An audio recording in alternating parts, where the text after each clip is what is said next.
तो हेलो भाइयों, आज हमारे पास एक और क्वेश्चन है बिग बैंग का। कि क्वेश्चन कुछ ऐसा है कि a wooden raft of density of 600 kg metre cube of and mass of 120 kg float in the water. How much weight in kg can be put on it to make it volume sink. मतलब इतना ही है, ठीक है।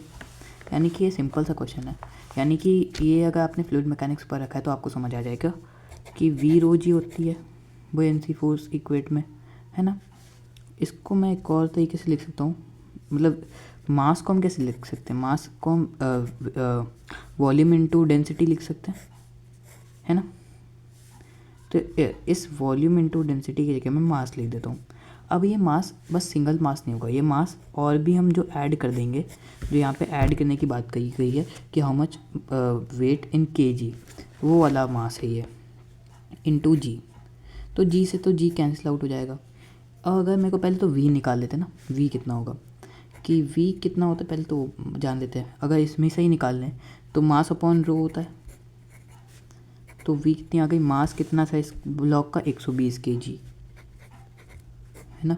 और density थी इसकी 600 kg metre cube, है ना। तो इसको कट करेंगे, यानी कि इसकी वॉल्यूम क्या आ गई, 1/5 आ गई, है ना। वॉल्यूम आ गई इसकी 1/5। अगर वी इंटू रो कर दें, यानी कि 1/5 इंटू रो। अब रो ऑफ वाटर लेते हैं यहाँ पे, रो ऑफ वाटर यानी कि डेंसिटी ऑफ वाटर वो होती है 1000 kg मीटर क्यूब, ठीक है। इक्वल टू मास, पहले से हमारे पास 120 kg वो राफ्ट की ही वेट है, यानी कि इसको भी ऐड करना पड़ेगा। प्लस अब मास जो एक्स्ट्रा हम ऐड करेंगे उसकी बात हो रही है, तो इसको कट करेंगे तो यहाँ से 200 आ जाएगा।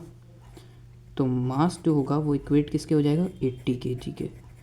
तो यही है आंसर इसका, 80 kg जो है ऑप्शन बी। तो इसको हमको टिक मार के आना है। Bye bye guys.